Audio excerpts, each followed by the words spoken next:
Assalamualaikum warahmatullahi wabarakatuh. Selamat pagi anak-anak kelas 10 MIPA. Bagaimana kabarnya?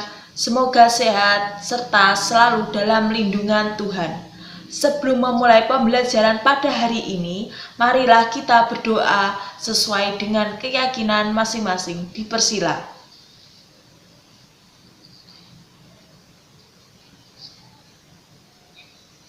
Selesai. Semoga di dalam berdoa sebelum kegiatan dapat diberikan kelancaran oleh Tuhan.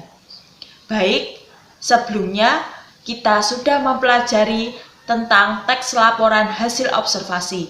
Nah, untuk hari ini kita belajar tentang teks eksposisi.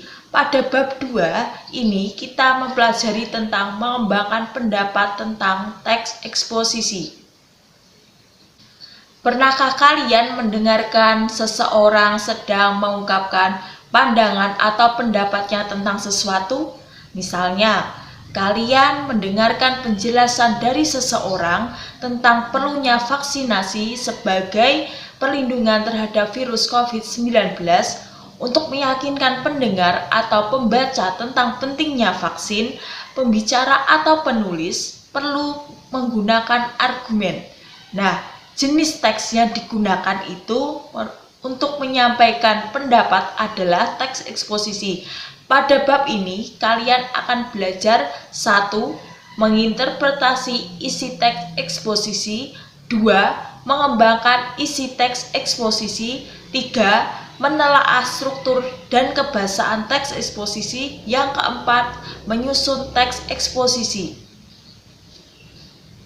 Pada subbab pertama tentang menginterpretasi isi teks eksposisi yang di dalamnya terdapat mengidentifikasi tesis, argumen, dan rekomendasi dalam teks eksposisi, membedakan fakta dan opini di dalam teks eksposisi.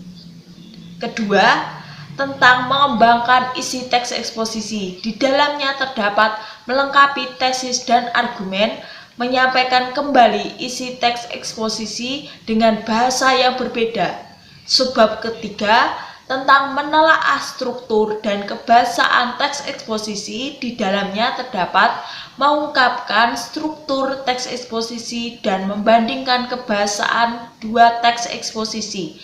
Nah, yang terakhir subbab keempat tentang menyusun teks eksposisi. Di dalamnya terdapat menentukan gagasan pokok dan gagasan penjelas di dalam teks eksposisi dan menyusun ulang gagasan ke dalam teks eksposisi. Bagian 1 tentang menginterpretasi isi teks eksposisi, menjelaskan tentang pengertian teks eksposisi, tujuan teks eksposisi, ciri-ciri teks eksposisi, struktur teks eksposisi, karakteristik teks eksposisi, jenis-jenis eksposisi. Nah, kita sebelumnya harus mengetahui tentang pengertian teks eksposisi terlebih dahulu. Pengertian teks eksposisi. Pengertian teks eksposisi menurut Keraf tahun 1995 halaman 7, eksposisi adalah suatu bentuk wacana yang berusaha menguraikan objek sehingga memperluas pandangan atau pengetahuan pembaca.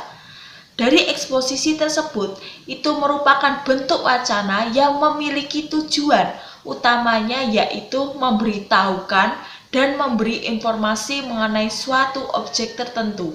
Wacana jenis ini sama sekali tidak mempengaruhi atau mengubah sikap dan pendapat pembacanya. Nah, yang kedua itu menurut Parera tahun 2003 halaman 5 dalam bukunya Menulis Tertib dan Sistematis menyatakan bahwa tulisan eksposisi ini bertujuan untuk memberikan informasi. Dari pengarang dan penulis berusaha memberikan kejadian atau masalah agar pembaca dan pendengar itu memahami, dan pengarang mempunyai sejumlah data dan bukti sehingga ia berusaha menjelaskan persoalan dan kejadian ini demi kepentingan pembaca sendiri. Menurut Nasuka tahun 2009 halaman 50 dalam bukunya mengungkapkan paragraf eksposisi itu bertujuan memaparkan, menjelaskan, menyampaikan informasi, mengajarkan, dan menerangkan sesuatu tanpa disertai ajakan atau desakan agar pembaca menerima atau mengikutinya. Nah, di dalam paragraf eksposisi itu, pembaca biasanya digunakan menyajikan pengetahuan atau ilmu definisi, pengertian, langkah-langkah, suatu kegiatan, metode, cara-cara, dan proses terjadinya sesuatu. Nah, selanjutnya lagi menurut Triwiratno dalam Mahsun tahun 2014 halaman 31, eksposisi itu merupakan teks yang berisi tentang pemaparan gagasan atau usulan tertentu yang bersifat pribadi. Teks eksposisi ini juga sering disebut argumentasi satu sisi. Dikatakan demikian bahwa pencipta teks ini dapat mempertahankan gagasan atau usulannya berdasarkan argumentasi yang ia yakini benar tanpa membandingkannya dengan argumentasi dari pihak lain. Argumentasi ini artinya alasan untuk memperkuat atau menolak suatu pendapat atau topik. Jadi kita bisa simpulkan bahwa teks eksposisi itu merupakan teks yang berisi gagasan yang disampaikan oleh penulis atau pembicara berdasarkan sudut pandang dengan memiliki tujuan untuk orang lain atau pembaca memahami pendapatnya yang disampaikan. Nah, selanjutnya, teks eksposisi ini memiliki tujuan yaitu untuk menjelaskan informasi tertentu agar bisa menambah ilmu pengetahuan pembaca, sehingga dengan membaca teks itu dapat pembaca akan mendapatkan pengetahuan secara rinci dari suatu hal atau kejadian. Nah, selanjutnya teks eksposisi ini juga memiliki ciri-ciri antara lain menjelaskan informasi pengetahuan, terus biasanya itu bisa menjawab 5W plus 1H, gaya informasinya yang bersifat mengajak, terus berusaha menjelaskan tentang sesuatu, fakta yang dipakai itu sebagai alat konkretasi, tak memihak yang berarti tak memaksakan kemauan penulis pada pembaca. Terus selanjutnya juga ada penyampaian secara tegas serta memakai bahasa yang baku. Nah, yang terakhir ini, fakta itu dapat dipakai sebagai alat kontribusi dan alat konkretasi. Setelah kita mengetahui tujuan dan ciri-ciri teks eksposisi, kita harus tahu struktur teks eksposisi. Nah, struktur teks eksposisi itu ada 3, yaitu yang pertama, tesis atau pernyataan pendapat, yaitu bagian pembuka di dalam teks eksposisi yang berisi pendapat umum yang disampaikan penulis terhadap permasalahan yang diangkat dalam teks eksposisi. Yang kedua, argumentasi, yaitu merupakan unsur penjelas untuk mendukung tesis yang disampaikan. Argumentasi ini dapat berupa alasan logis, data hasil temuan, fakta-fakta, bahkan pernyataan para ahli. Argumen yang baik itu harus mendukung pendapat yang disampaikan penulis atau pembicara. Ketiga, penegasan ulang memiliki tujuan untuk menjelaskan pendapat awal serta menambah rekomendasi atau saran terhadap permasalahan yang diangkat. Nah, setelah kita tahu strukturnya yang ada 3 yang saya sebutkan tadi, teks eksposisi ini memiliki karakteristik dibandingkan dengan teks lainnya. Nah, ini menurut Keraf tahun 2000 halaman 35 menyebutkan bahwa karakteristik itu memiliki karangan eksposisi sebagai berikut. Yang pertama, tujuannya yaitu gaya penulisannya bersifat informatif. Bagian ini diperkuat dengan angka, data, peta, grafik, dan sebagainya untuk memperjelas informasi. Yang kedua, itu keputusan bersifat objektif, artinya bersumber dari sumber ide dari pengamatan, pengalaman, terus penelitian, sikap, dan keyakinan. Yang ketiga, bahasa dalam pembahasannya bersifat logis dengan menggunakan bahasa yang informatif serta kata-kata denotatif. Jenis-jenis teks eksposisi antara lain sebagai berikut. Yang pertama, eksposisi definisi. Eksposisi definisi itu merupakan memaparkan definisi atau pengertian suatu topik tertentu. Yang kedua, eksposisi proses merupakan tahapan-tahapan atau cara-cara untuk melakukan sesuatu dari awal hingga akhir. Yang ketiga, eksposisi ilustrasi merupakan memberikan gambaran atau penjelasan yang sederhana mengenai suatu topik dengan topik lainnya yang mempunyai kesamaan sifat atau kemiripan. Selanjutnya, eksposisi pertentangan merupakan berisi hal pertentangan kan suatu hal dengan hal lainnya. Selanjutnya, eksposisi laporan merupakan teks yang memberikan laporan dari sebuah peristiwa atau penelitian tertentu. Yang terakhir, eksposisi perbandingan merupakan teks yang berisi tentang ide atau gagasan, utamanya dipaparkan dengan cara membandingkan suatu hal dengan hal yang lain. Baik, selanjutnya teks eksposisi berdasarkan topiknya. Menurut Wiratno, tahun 2014 halaman 18 itu membedakan menjadi dua, yaitu yang pertama eksposisi analytical exposition, yang kedua eksposisi history atau statutory exposition. Nah, untuk teks eksposisi analitik itu merupakan jenis teks lisan atau tertulis yang dimaksudkan untuk menjelaskan tentang kepada pembaca bahwa ada sesuatu yang terjadi sebagai argumentasi bahwa sesuatu itu benar apa adanya. Nah, untuk membuat tentang persuasi itu semakin kuat, pembaca atau pembicara itu memberikan beberapa argumen sebagai alasan mendasar mengapa sebuah atau sesuatu itu terjadi. Nah, jenis-jenis ini dapat ditemukan di dalam buku-buku ilmiah, jurnal, majalah, artikel, koran, pidato akademik atau kuliah, serta laporan penelitian. Yang kedua, eksposisi hortatory atau hortatory exposition.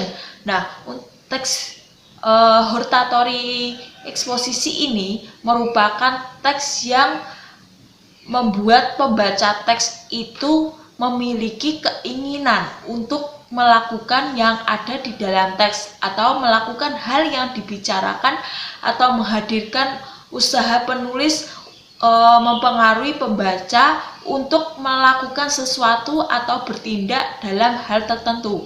Dalam teks ini, penulis itu mencantumkan beberapa pendapat mengenai hal tertentu untuk memperkuat ide gagasan pada teks tersebut. Nah, selanjutnya untuk teks hortatory ini menghadirkan rekomendasi sebagai paragraf penutup. Dalam rekomendasi ini, penulis berusaha untuk mengajak dan membujuk pembaca untuk melakukan sesuatu. Hal ini jauh berbeda dengan eksposisi analitik yang menempatkan penegasan ulang atau penulisan kembali ide pokok sebuah teks sebagai penutup tanpa adanya ajakan atau bujukan kepada pembaca. Teks eksposisi hortatory memiliki ciri kebahasaan yang sering digunakan adalah menggunakan kata penghubung temporal, misalnya pertama-tama, kedua, selanjutnya, lalu, dan sebagainya. Selain itu, juga menggunakan kata-kata yang bersifat evaluatif, misalnya terpenting, yang paling berharga, terpercaya, dan sebagainya. Dalam teks eksposisi ini, pasti kita tahu bahwa penyampaian argumen dari pembicara atau penulis itu menggunakan fakta dan alasan-alasan yang logis. Nah, dari fakta-fakta itu disajikan di dalam kalimat fakta, sedangkan alasan yang logis disajikan di dalam kalimat opini. Berikut pengertian dari fakta dan opini. Pengertian fakta. Fakta itu merupakan kejadian atau keadaan yang benar-benar terjadi atau bukan mitos serta pernah dilihat oleh manusia itu sendiri atau telah dilakukan suatu pengujian atau pemastian di khalayak umum. Sedangkan pengertian opini merupakan suatu ide, pikiran, atau pendapat yang biasanya bersifat tidak objektif serta belum disahkan oleh kebenarannya.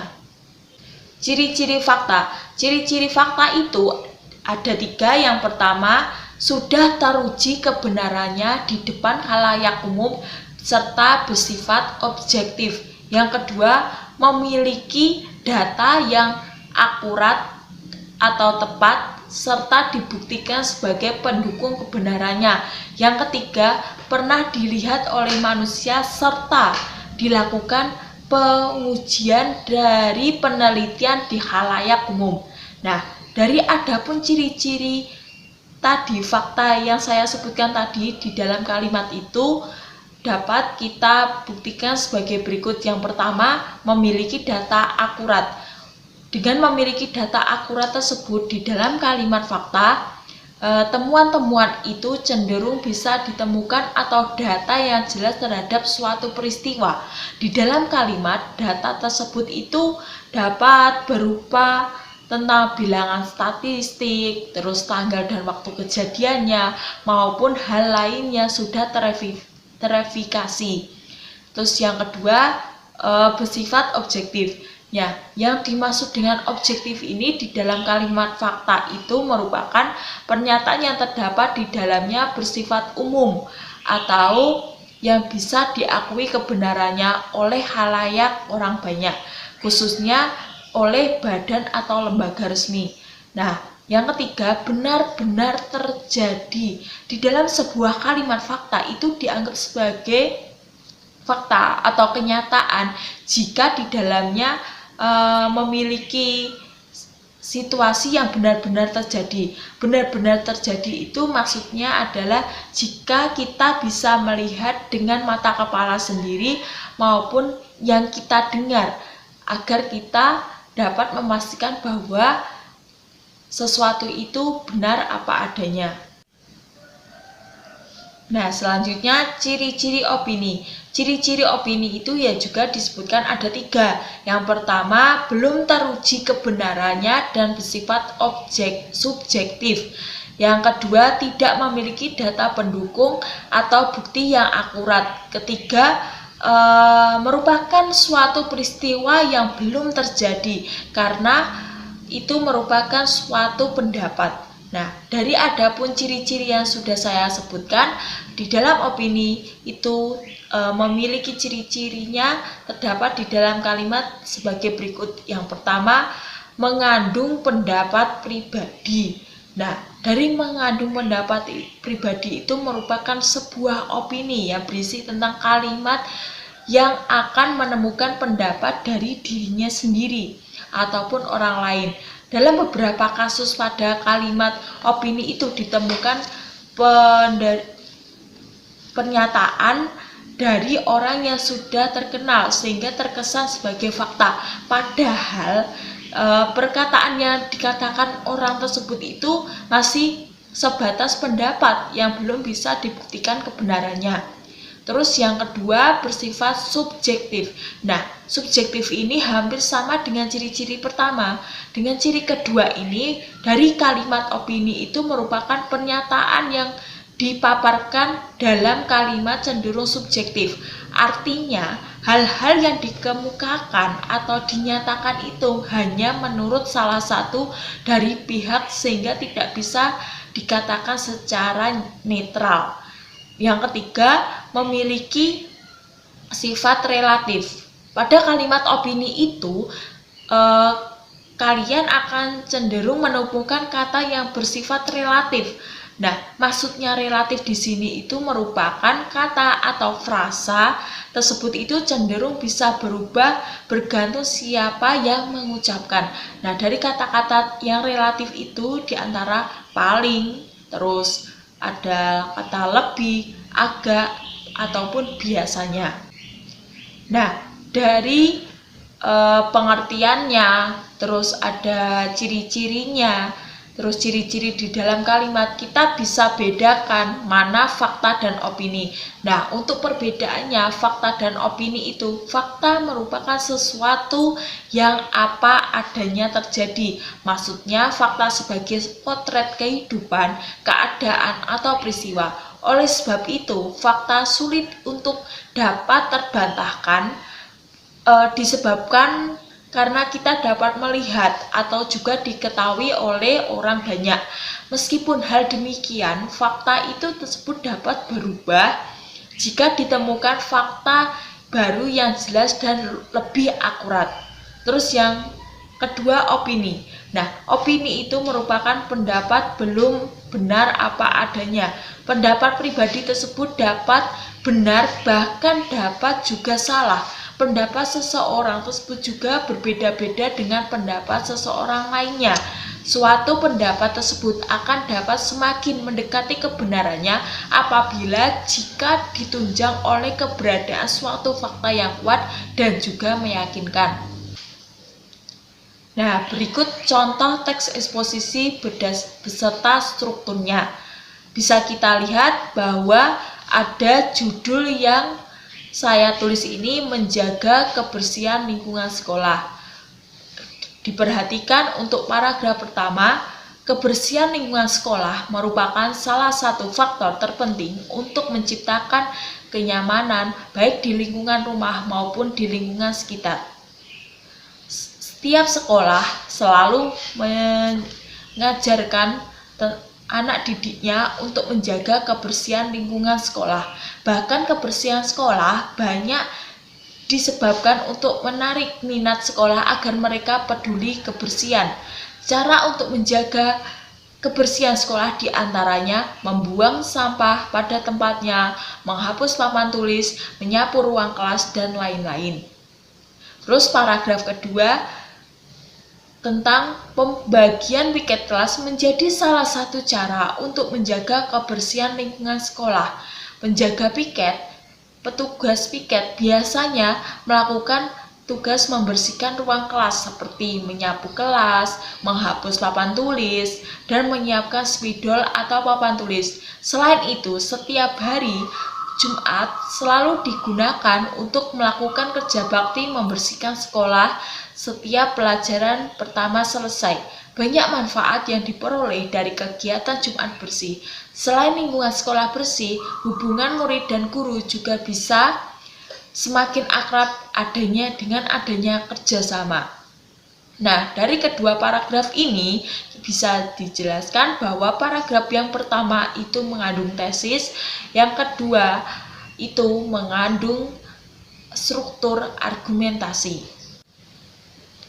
Nah, untuk paragraf ketiga ini, kebersihan lingkungan sekolah adalah hal yang tak bisa dipisahkan dari kehidupan sekolah dan merupakan faktor yang sangat penting dalam meraih keberhasilan proses belajar mengajar. Kebersihan lingkungan sekolah akan lebih menjamin kebersihan seseorang dan menyehatkan. Kebersihan tidak sama dengan kemewahan. Kebersihan adalah usaha manusia agar lingkungan sekolah tetap sehat, terawat secara berkesinambungan. Nah, dari paragraf 3 itu mengandung struktur teks eksposisi, yaitu penegasan ulang. Contoh dari selanjutnya ini merupakan contoh jenis teks eksposisi perbandingan dengan judul merawat lingkungan.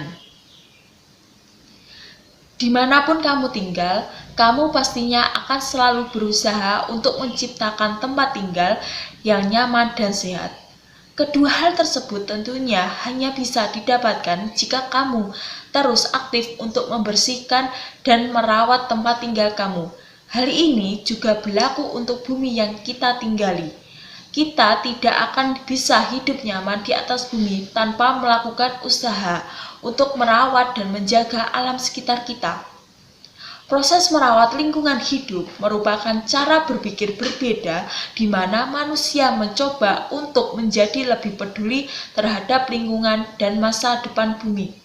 Ini artinya bahwa setiap aktivitas manusia yang dilakukan di ajak bumi harus tetap mengedepankan solusi untuk menjaga lingkungan hidup tetap terjaga. Salah satu hal yang bisa dilakukan adalah dengan mengurangi konsumsi sumber daya alam yang tersedia di bumi semakin hari semakin berkurang. Jika konsumsi manusia tidak dikurangi, maka kebutuhan manusia bisa jadi tidak terpenuhi di masa depan. Ini tentunya berbeda dengan perilaku dan gaya hidup yang tidak mempedulikan lingkungan. Ketika pabrik dan gedung-gedung tinggi harus dibangun tanpa memperhatikan lingkungan sekitar, maka kelestarian alam juga akan menjadi terganggu. Selain itu, konsumsi manusia yang semakin hari semakin bertambah juga akan memberikan efek buruk terhadap bumi jika gaya hidup manusia tidak berubah. Nah, itulah contoh dari dua teks eksposisi.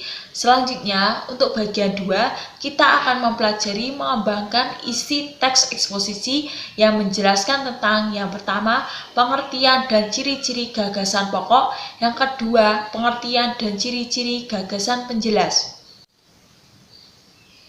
Pengertian gagasan pokok. Pengertian gagasan pokok itu merupakan gagasan yang dibahas dan menjadi inti dasar pengembangan sebuah paragraf yang terletak di awal teks yang disebut dengan deduktif, akhir teks yang disebut dengan induktif, atau gabungan dari keduanya. Untuk ciri-cirinya terdapat ada 3, yaitu yang pertama, tersebar didominasi di keseluruhan paragraf. Yang kedua, berfokus pada isi dan topik suatu paragraf. Yang ketiga, kalimatnya tidak dapat berdiri sendiri dan memerlukan bantuan kata sambung dalam pembentukan kalimatnya. Selanjutnya, pengertian gagasan penjelas. Gagasan penjelas itu merupakan suatu gagasan yang berfungsi untuk menjelaskan gagasan utama. Ciri-ciri gagasan penjelas itu ada 3. Yang pertama, kalimatnya berisi penjelasan seperti keterangan dan contoh-contoh. Yang kedua, pembentukan kalimatnya itu memerlukan kata penghubung. Ketiga, kalimatnya selalu menghubungkan antara kalimat yang satu dengan lainnya dalam sebuah paragraf. Nah, setelah kamu sudah mempelajari subbab bagian 1 dan subbab bagian 2, kalian ada tugas nih. Untuk tugas 1 individu menyusun teks eksposisi. Setelah kalian memperhatikan materi tentang teks eksposisi, sekarang kalian akan berlatih menulis teks eksposisi. Pilihlah salah satu di antara topik berikut sebagai gagasan pokok yang akan kalian kembangkan di dalam teks eksposisi.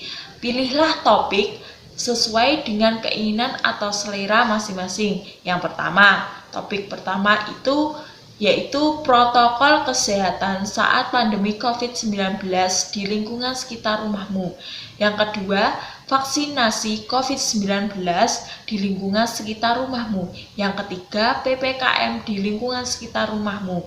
Nah, petunjuk selanjutnya kerjakan sesuai dengan ketentuan atau perintahnya yang sudah diberikan di kolom tugas pada menu mata pelajaran Bahasa Indonesia. Cukup sekian materi pada mata pembelajaran hari ini. Semoga dapat bermanfaat dan bisa diterapkan langsung pada kehidupan sehari-hari. Nah, bagi kalian yang belum atau masih mendapatkan nilai 0 pada tugasnya, diperbaiki agar nantinya pas waktu urusan kalian saat penilaian akhir semester itu tidak membingungkan kalian atau tidak kalian dipersulit. Tetap jaga kesehatan dan tetap patuhi protokol kesehatan agar kalian bisa mengikuti pembelajaran selanjutnya. Terima kasih. Mohon maaf bila ada salah kata. Selamat belajar, selamat pagi, semoga sukses. Wabila taufiq walhidayah. Wassalamualaikum warahmatullahi wabarakatuh.